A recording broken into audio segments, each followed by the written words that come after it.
In 2011, over 50 million Americans past the age of 12 had used prescription drugs for non-medical purposes.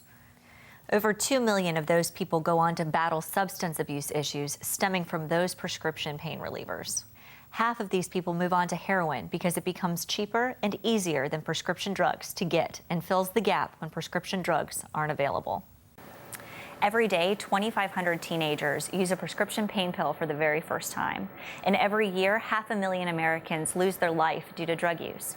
These aren't the people you typically think of as being addicts. These are your coworkers, your neighbors, even the captain of the high school football team. Today, we're going to take a closer look at why these staggering statistics are a reality. I'm Allison Walsh, and this is Addiction Uncovered.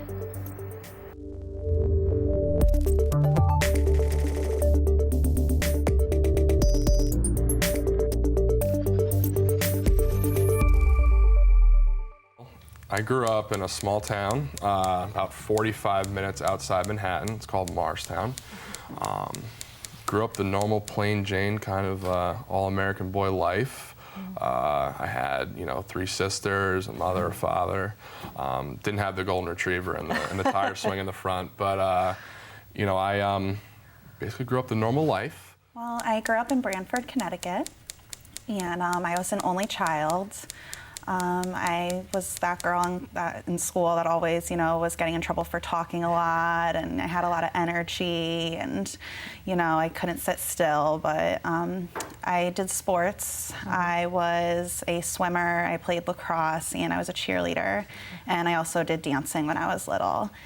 When I was 7, my parents got divorced, and it was kind of a hard time for me. The divorce wasn't bad or anything, but I just was used to having both my parents around, and then all of a sudden they weren't. I was kind of a city boy growing up my whole life. My parents did get divorced at the age of when I was about 7, so that kind of changed things. But I basically had a pretty plain life. I couldn't really complain about much. I always had what I wanted. What happened at that point? I started drinking when I was 12. I wanted to fit in with the cool crowd of kids that, I just wanted to fit in.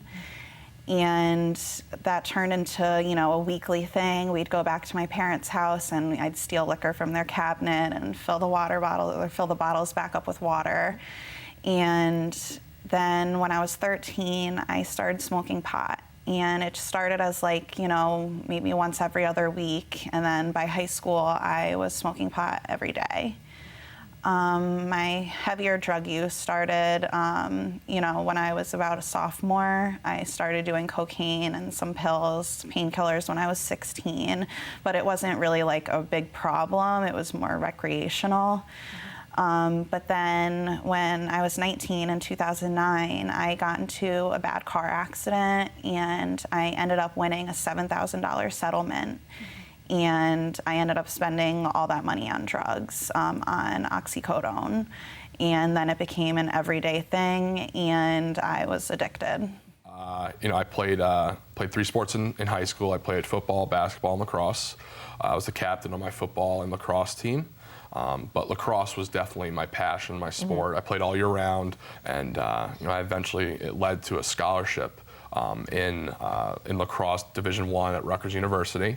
The 4th practice, I tore my left knee. Planted, felt something pop, didn't feel right, collapsed to the ground. Was taken to the hospital, was taken to the trainer's room, and they couldn't really find out what it was until I went to a specialist, and they told me that I tore my MCL. And basically probably for that years to come, my sports career was probably over. I got prescribed medicine for my injury, and that was where things just got out of hand for me. It really did. Now, you said that, once the car accident happened and your access to prescription drugs, that increased, the availability increased. There was an addiction that was really formed at that point in time. Yes. Tell me more about that. What was the difference between prescription drug use and marijuana? Well, prescription drug use, it made me sick if I didn't use it. I had to use, or else I couldn't leave bed. So it was completely different. Like marijuana, I could take it or leave it, where the prescription pills, I couldn't. I had to do them to feel good. I had to do them to go to work in the morning. I had to do them to leave the house. prescription drugs led to just kind of a loss of purpose as well, and then Loss of purpose. I no saw the school. bright light at one point. My father got me a job in the car business. And I was a car salesman at the age of 19, which was fun. It was fun. I made good money, but I was doing drugs. So, looking back now, I probably could have done a lot better if I was sober, but I wasn't. But in the insanity of addiction, it almost fuels you to make money. You have to support your habits somehow. So that was my drive. I went to work and my income was based off of my production. So I did a pretty good job, but I almost kind of felt some purpose there. Started to feel some purpose, and I wasn't as bad on the pills. I kind of retracted my use a little bit, which I was still addicted to them, but I wasn't as crazy. And that's when I found my drug of choice. People don't realize you can't really scare an addict. You can't. I've known since I was 12 years old that drugs kill. Alcohol kills if you abuse it. It never really scared me though.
I was introduced to heroin from a coworker, and as an addict, I could spot an addict from a million miles away.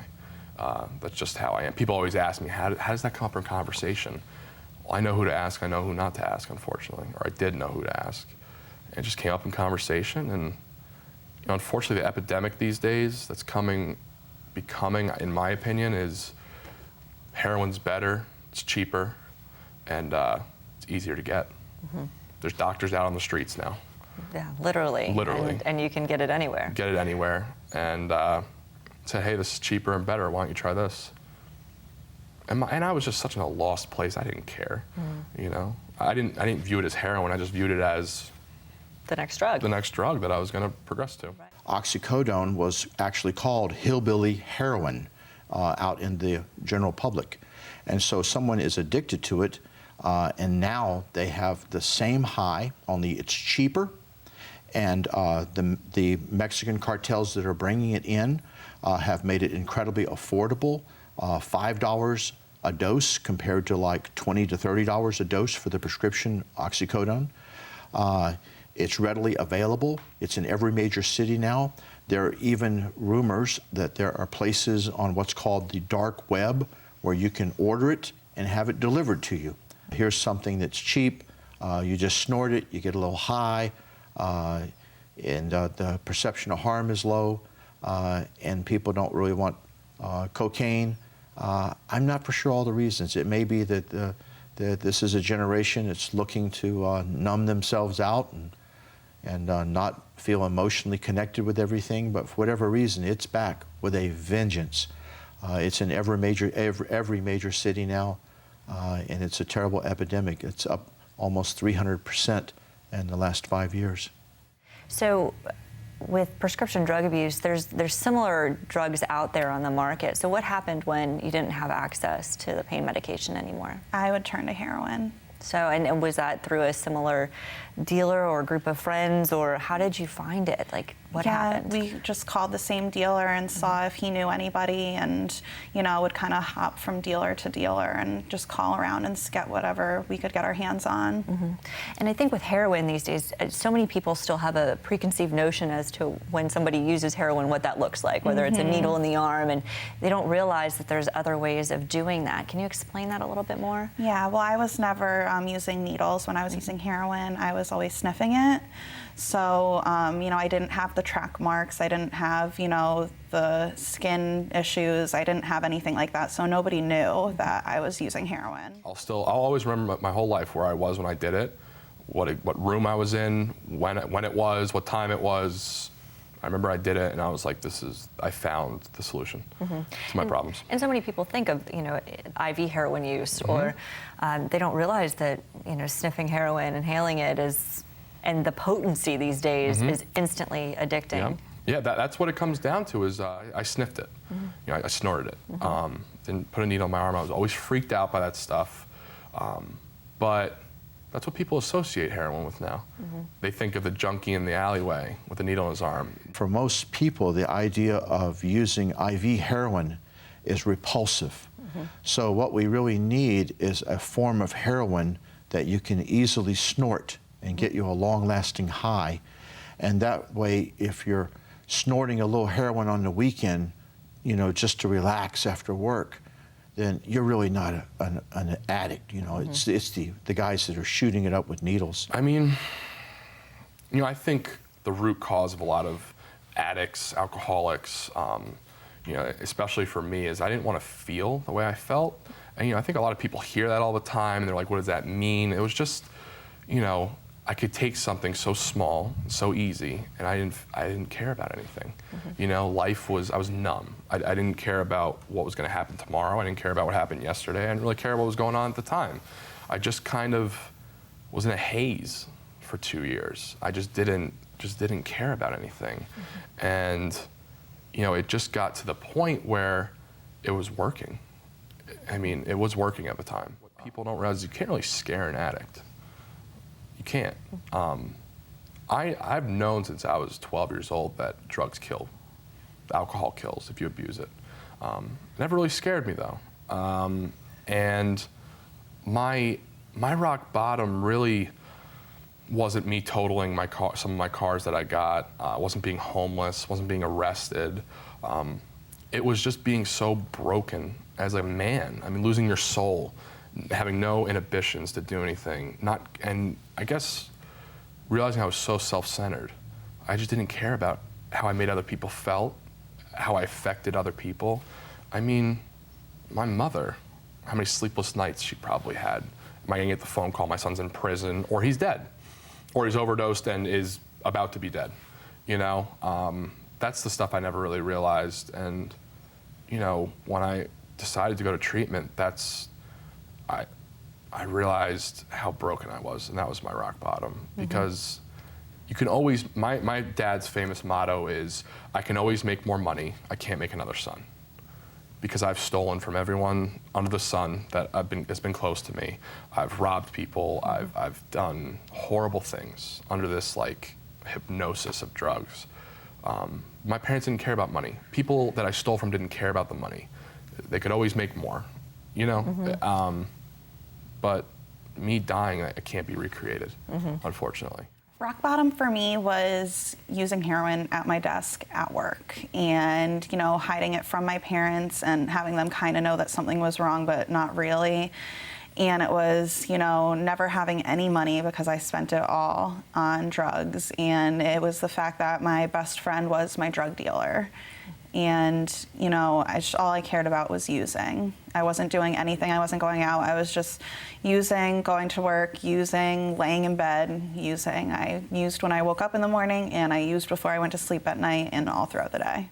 And there is a negative stigma with heroin. I don't care what anyone says. Right, and all mental illness, really. And all mental illness, but especially, I always make the joke that you could say in our society you're an alcoholic and people are a little bit more, people are like, oh, okay, but you're a heroin addict. People are like, whoa. And I've gotten those reactions, so I know that firsthand. Alcohol, cocaine, heroin, pills, Xanax, all those things ruin people's lives. The same. I mean, they all ruin people's lives. Mental illnesses, whatever it might be, eating disorders, they all, their lives become unmanageable. So why is there this negative stigma on heroin? You know, and it's just, that's what society has deemed the worst drug out of them all. I've not talked to one single patient that when they were 9 or 10 years old said, you know, I want to grow up and be a heroin addict. Right. That's not what they want. It just kind of like happened. It usually starts out fairly innocent. They kind of like are experimenting. They're young. They have a friend that says, hey, try this. They begin to use it, and then they can't turn it loose. And I have a lot of heroin addicts who don't want to use. I had a patient that recently had 6 months clean and had a friend or acquaintance that called him up, and he goes, I should have never taken the call because I knew what it was about. And he went and bought some heroin, and he said all the way home, I had my hand out the car window, telling myself, just open your hand, just turn it loose. He couldn't do it. Because at that point, it's got a hold of him so much that he doesn't have the ability to not go home and use it. Right. And so you've got to get past that. You got to ask for help, because this is a deadly disease. This is not a matter of whether it's going to kill you or not. It's a matter of whether it's going to kill you this month, next month, or whether you're going to actually make it to Christmas. Because this is the natural history of heroin use. You either wind up in a jail, an institution, or a grave. I just couldn't take it anymore. I couldn't take it anymore. It wasn't the fact that I was stealing and doing all these horrible things. I really didn't care at the time. It was just the fact that I realized my life was going to be over very soon.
I see young people all the time who are like, well, I know I got a heroin problem, but I don't really want to stop smoking marijuana.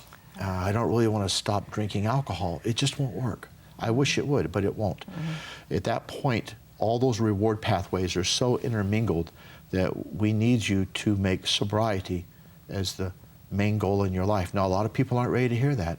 So we try to meet people where they're at and try to motivate them and educate them and try to get them to realize that you wouldn't come to see us if you didn't want change. So let's figure out how we can get this change in your life. Exactly. But at some point, you know, they got to really be willing to do some work. I had to be the one that reached out for help and realized that my life was just, I mean, I remember exactly where I was when I realized that I needed help. Didn't grow up in a religious household. I always believed in something greater than me, though. And I remember it was in New Jersey. It was February, so it was very cold, snow on the ground. And I was out in my driveway, and I remember I was in a t-shirt and boxers. So I was not in my right state of mind, clearly. But I remember hitting my hands and knees on my driveway with snow on there, and just being like, please help me.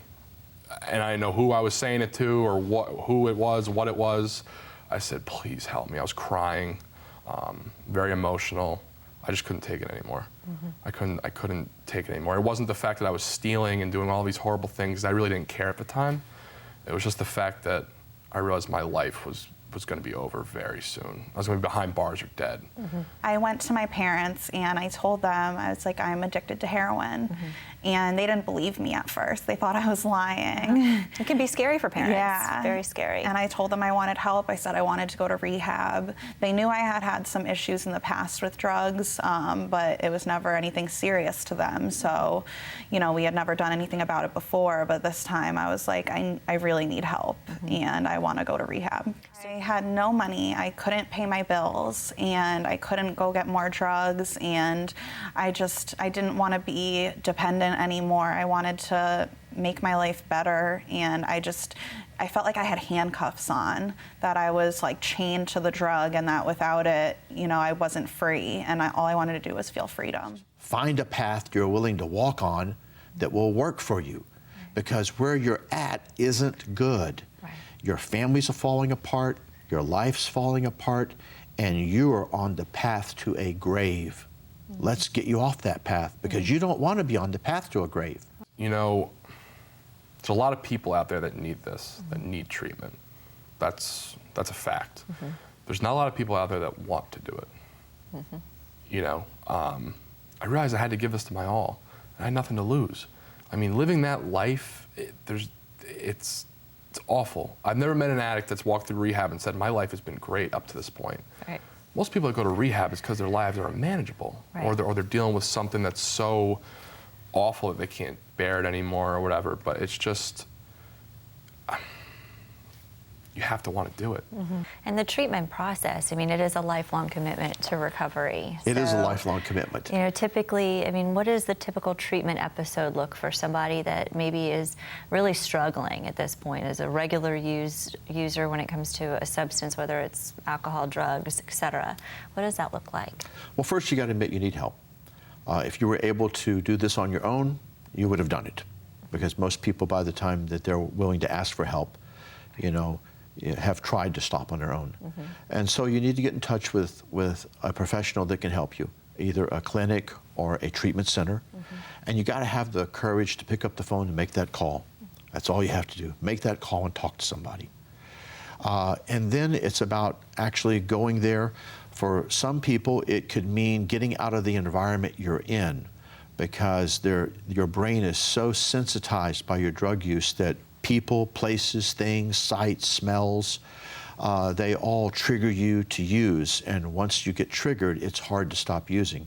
Going through treatment, there's ups and downs. There's points where you're like, yes, I'm so glad I'm doing this. And there's times where it can be a little scary, and, you know, thinking about life without a substance can also be very scary, especially if it's your friends, it's your social setting. What would you say to people that know that it's not probably the best choice to continue using, but are scared about changing their life? I'd say go for it and change your life, because nothing compares to my life before. Yes, I've lost some friends, but I made new ones and I made better friends. I've met people that are amazing. They're sober, they're clean, and we're happy. You know, it's a completely different life, and I feel successful. I feel proud of myself, when before I could never say that. You know, I've always looked at my life as it was over. You know, I'm 23, I have nothing to show for right now, and I've realized it's just beginning. It's just beginning. And I'm able to do things now that I just never thought were possible. So you're in recovery now. You've, you know, committed to this life, Sure. and life has gotten pretty good. Life's pretty good. So. I mean, I'm able to chase my dreams. You know, that's something I always thought was just in like Disney movies, and, you know, like kind of cheesy when I grew up. Like, you can chase your wildest dreams, but I mean, it's true. Doors have opened for me that I never thought were possible. And you know, there's so much more to addiction than just putting drugs down. You know, there's other underlying issues that I had to deal with, that I had to uncover, really, to realize what I want to do. But I just feel like I have a purpose on this earth now. I think that's something a lot of addicts stress or deal with, is what's my purpose? Am I just going to be a drug addict the rest of my life, or am I going to do something productive with my life? And that's what I do now. I mean, the whole purpose of this program and this kind of like field is to help others. You know, when I'm helping someone else that struggle with the same thing I'm doing, I don't focus on what's wrong with me. I don't think about how awful my life is. I think about how great it is that I'm giving this other person an opportunity to do the same thing I'm doing. So, but life is very different now. Yes. So tell me, you've got a great job now. You've settled into your new community. And what is the future for you? Well, I want to go back to school and get my business degree.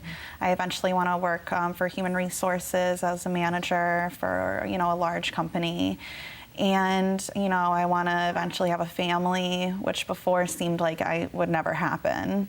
And, just school and work. Perfect. And life without drugs and alcohol. So what's your biggest piece of advice for somebody that might be thinking, I want to take that chance and get well, but I'm scared about taking that chance as well? I'd say don't be scared, that things will be so much better in the long run. And even though it might seem scary at first, you'll feel so much better, and you'll feel brave and proud of yourself. And everybody around you will be so proud of you. I know my parents were, and all my friends. I mean, I have people that talk to me all the time. They compliment how good I look since getting clean. And, it feels really great, and your life will just get so much better. I'm able to do things now that I just never thought were possible. Never thought were possible. I always felt like I don't have a college degree. I left college. I didn't have nothing really to show for. But I've realized that all those things are possible. They're all possible. What would be your piece of advice for somebody that is watching and wondering if it's their time to make that phone call, whether it's for themselves or a loved one? What would be your words of wisdom? You have nothing to lose. There's either you could go back to the depths of insanity, depression, just that life. Anyone that's going to seek help knows what I'm talking about. You have nothing to lose, and we're worth it. We're worth it. There's so much more to life than drinking and drugging on a constant basis, and I realized that it was just I could do anything. I could do anything I put my mind to, and that's what I think what a lot of us deal with is self-esteem. Just realize you're worth it, and you have nothing to lose, and the help's there. The help is there. I mean, there's people extending their hand out, and you just have to grab it. Exactly. And the rest will fall into place if you're willing to do it. Absolutely. So, well, Benton, thank you so much for sharing your no story. problem. We No appreciate you being so relatable and telling everybody what you went through in hopes of helping others. So thank you. Absolutely. You're welcome. Thank you so much for watching this edition of Addiction Uncovered. As you've heard, millions of individuals have overcome their addiction. If you or someone you know is struggling, it's not too late to do something about it. Visit AddictionUncovered.com.